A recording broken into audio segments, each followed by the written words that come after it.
پھر دوسرا نقطہ اگرچہ کچھ باریک ہے لیکن انشاءاللہ سمجھ آ جائے گا کہ ہم نے جانا کہ اسم جو ہوتا ہے اس کے اندر ہمیشگی ہوتی ہے، تسلسل ہوتا ہے، دوام ہوتا ہے، اور جو فعل ہوتا ہے یہ وقتی کیفیت ہوتی ہے۔ اگر اس مثال پہ غور کیا جائے تو اللہ پاک نے اسم کو کہاں استعمال کیا اور فعل کو کہاں استعمال کیا ہے۔ عذاب دینے کے لیے اللہ پاک نے جہاں فعل استعمال کیا ہے اور فعل کے اندر وقتی کیفیت ہوتی ہے تو وہاں پہ آپ صلی اللہ علیہ وآلہ وسلم کا ذکر ہے، کیونکہ آپ علیہ السلام نے ہمیشہ دنیا میں موجود نہیں ہونا تھا، آپ کا وصال ہونا تھا، تو اس لیے وہاں پہ اللہ پاک نے عذاب دینے کی کیفیت کو جو ہے وہ فعل کے ساتھ بیان کیا ہے کہ جب تک آپ ہیں اس وقت تک جو ہے وہ عذاب آپ کی امت پر نہیں آئے گا۔ اور دوسری جگہ ہم یہ دیکھتے ہیں کہ عذاب کو اسم کے ساتھ بیان کیا ہے اور اسم کے اندر ہمیشگی ہوتی ہے، اور وہاں پہ عذاب ٹالنے کا سبب کیا ہے؟ یستغفرون، کہ جب تک لوگ استغفار کرتے رہیں گے، لہذا قیامت تک جب تک آنے والا انسان جو ہے وہ استغفار کرتا رہے گا تو اللہ تعالیٰ کی ذات جو ہے وہ عذاب کو ٹالتی رہے گی۔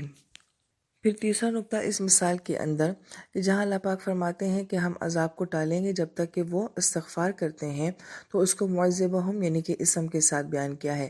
اللہ تعالیٰ نے اپنے عذاب نہ دینے کی کیفیت کو اسم کے ساتھ بیان کیا ہے۔ اسم طاقتور ہوتا ہے، تسلسل ہوتا ہے، اور جبکہ معافی مانگنے کی کیفیت کو اللہ پاک نے یستغفرون فعل کے ساتھ بیان کیا ہے، اور فعل کے اندر ہمیشگی نہیں پائی جاتی ہے۔ لہٰذا بہت خوبصورت بات یہ کہ ہم ہر وقت معافی نہیں مانگ سکتے اور نہ ہی ہم ہر وقت معافی مانگتے ہیں، اور کسی انسان کو تو بعض اوقات اپنی زندگی کے ابتدائی حصے میں، کبھی درمیان میں، لیکن کچھ کو تو اپنی زندگی کے بالکل آخری حصے میں جا کے معافی مانگنے کی توفیق ملتی ہے۔ لہٰذا ہمارا معافی مانگنے کا عمل جو ہے اس کو تسلسل کے ساتھ بیان نہیں کیا، اس کو فعل کے ساتھ، یعنی کہ کبھی کبھار معافی مانگنا، کسی لمحے تمہارا استغفار کرنا، اور اس کی وجہ سے جو معافی ملتی ہے، جو عذاب ٹلتا ہے، اس کو اللہ پاک نے اسم کے ساتھ بیان کیا ہے۔ یعنی کہ میں اگر تھوڑی سی بھی معافی مانگتی ہوں تو اس پہ اللہ کا عذاب جو ٹلتا ہے وہ ہمیشہ کے لیے ٹل جاتا ہے۔ لہٰذا اس مثال میں اللہ تعالیٰ نے فرمایا کہ تمہارا تھوڑا سا معافی مانگنا اللہ تعالیٰ کے عذاب کو ہمیشہ کے لیے ٹال دیتا ہے۔ ایک اور جگہ اللہ تعالیٰ فرماتے ہیں وَمَا كُنَّا مُهْلِكَ الْقُرَىٰ إِلَّا وَأَهْلُهَا ظَالِمُونَ، کہ ہم کسی بستی کو ہلاک نہیں کرتے جب تک کہ وہاں کے رہنے والے ظالم نہ ہوں۔ اب یہاں پہ اللہ پاک نے جو اپنے عذاب دینے کا ذکر فرمایا ہے وہ کب؟ جب کہ بستی کے رہنے والے ظالم ہو جائیں، اور ظالمون جو ہے یہ اسم کا صیغہ ہے، یعنی کہ جب کوئی انسان مسلسل گناہ کرتا ہے، ہمیشہ گناہ کرتا ہے، پھر کہیں جا کے جو ہے اللہ پاک کی طرف سے ہلاکت اس بستی یا اس انسان کے لیے آتی ہے۔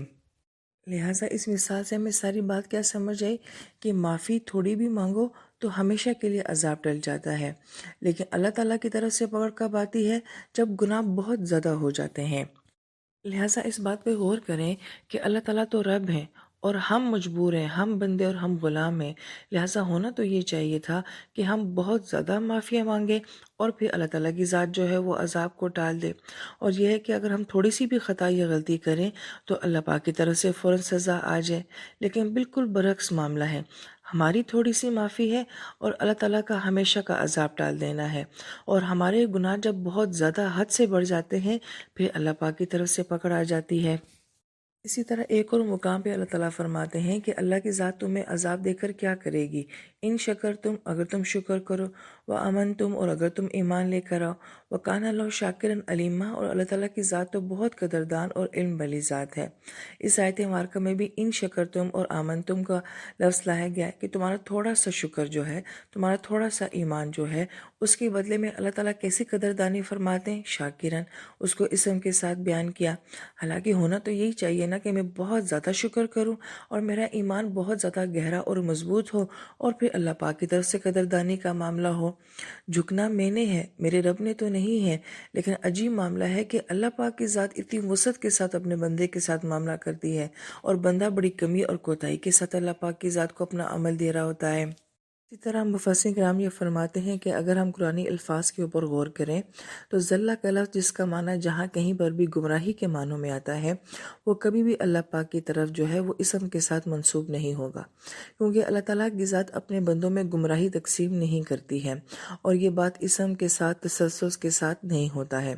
جہاں کہیں لفظ اللہ پاک کی طرف منسوب ہوگا بھی تو وہاں عموماً یوزل کے ساتھ، فعل کے ساتھ منسوب ہوگا، اور وہ بھی وہاں پر ہوگا جہاں کہیں انسان انسان بہت زیادہ نافرمانی پہ ہوگا یا کٹر نافرمانی پہ آ چکا ہوگا، تو وہاں پہ لفظ یضل آتا ہے کہ اللہ جسے چاہتے ہیں گمراہ کر دیتے ہیں۔ تو گویا کہ اللہ پاک کی طرف سے کسی انسان کا بہک جانا تب ہوتا ہے جب انسان کی طرف سے مسلسل نافرمانی ہو رہی ہوتی ہے،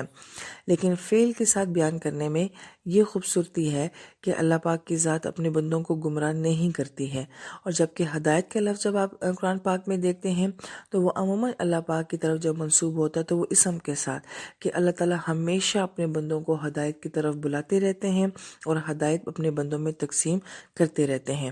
یہ محض قرآنی الفاظ سے جو ہے یہ خوبصورتی ظاہر ہوتی ہے کہ اللہ تعالیٰ کا معاف کرنا کیسا ہے۔ ہم جتنا بھی گرامر کو سمجھ لیں، ہم اللہ پاک کی اس شان کو نہیں سمجھ سکتے کہ وہ کس ظرف کے ساتھ، کس شان کے ساتھ، کس وسعت اور خوبصورتی کے ساتھ اپنے بندے کو معاف کرتی ہے۔ لہٰذا جو ہستی ہمیں معاف اتنے شاہانہ انداز میں کرتی ہے تو بندہ معافی بھی تو اتنے ہی عاجزانہ انداز میں کرے۔ تو اللہ تعالیٰ ہمیں اپنی ذات سے معافی مانگنے والا بنائے۔ آمین یا رب العالمین۔